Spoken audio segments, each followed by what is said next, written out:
Welcome back. As the country continues to battle against COVID-19 and its impact, a lot of people in the entertainment industry are suffering a loss of income, as are many other industries, as a result of the lockdown. Now, in an effort to try and answer or respond to that call, choreographer and producer Owen Lonzar started a fundraising campaign to help artists in need. The next fundraiser with the Johannesburg Youth Orchestra is set for the 26th.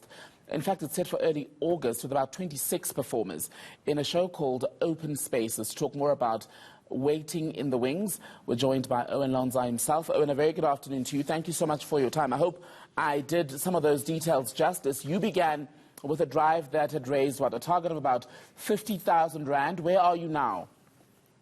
198,000 Rand. But unfortunately, we spent most of that money. We've fed over 400 artists already. We've helped some artists. We've stopped some evictions because, believe it or not, people are being evicted during COVID. A lot of people think they can't be, but they are. So we're constantly raising funds. We constantly need the support of the public. The concert is there because artists don't want a handout. We don't want to sit at home and get a donation. We want to sing for our supper.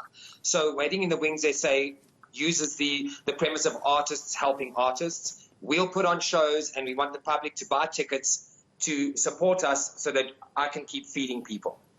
And Owen, I want us to speak more about just the extent of need that you've noticed. You touched on it slightly, ranging from people who need food, some people having to pay rent or face eviction, 400 plus people you've already assisted. What is the extent of need in the arts industry from where you've been able to see? Look, it's insane because there are artists who are making the switch to online performances, but we have to remember there are many artists who have no access to data, who have no access to Wi-Fi or fiber, and those are the people who are stuck. There's no way for them to reinvent themselves. And, I mean, I had a call from a gentleman 2 days ago sitting crying in his car because he had just been evicted and he needed some money to get back into the place he was living in. So we sent him money. I put out a call on my Facebook. Someone paid his rent for a month. There are people with children who are literally starving. There was a mother with her teenage son who messaged and said, we are on the brink of starvation.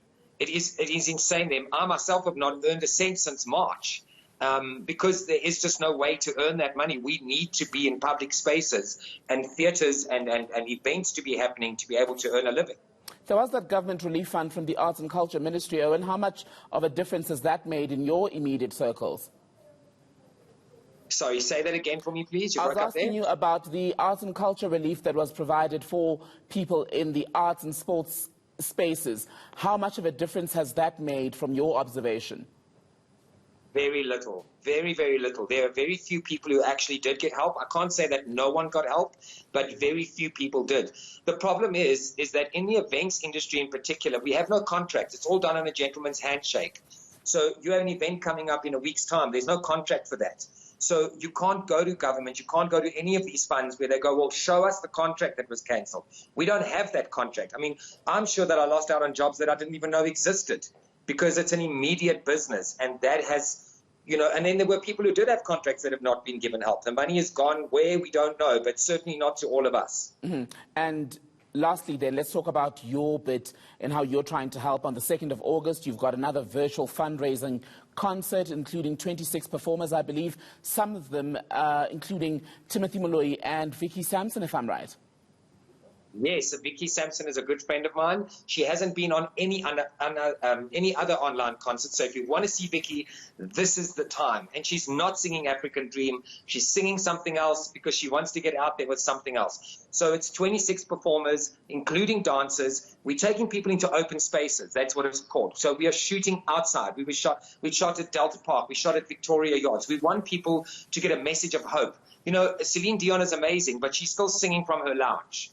We want people to be able to perform outside of their homes. We want to take South Africans into open spaces and give them a concert they won't have seen. We have drones. We have 4 cameras. We have planned the most amazing, amazing concert. And it's about taking people to a place of hope, saying these are open spaces and we will come back to them.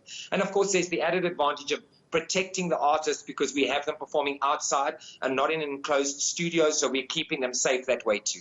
Owen? And it's 70 Rand tickets on quicket.co.za. And if people can buy 10 tickets, that would be amazing because that is our way of receiving your money but giving you something back.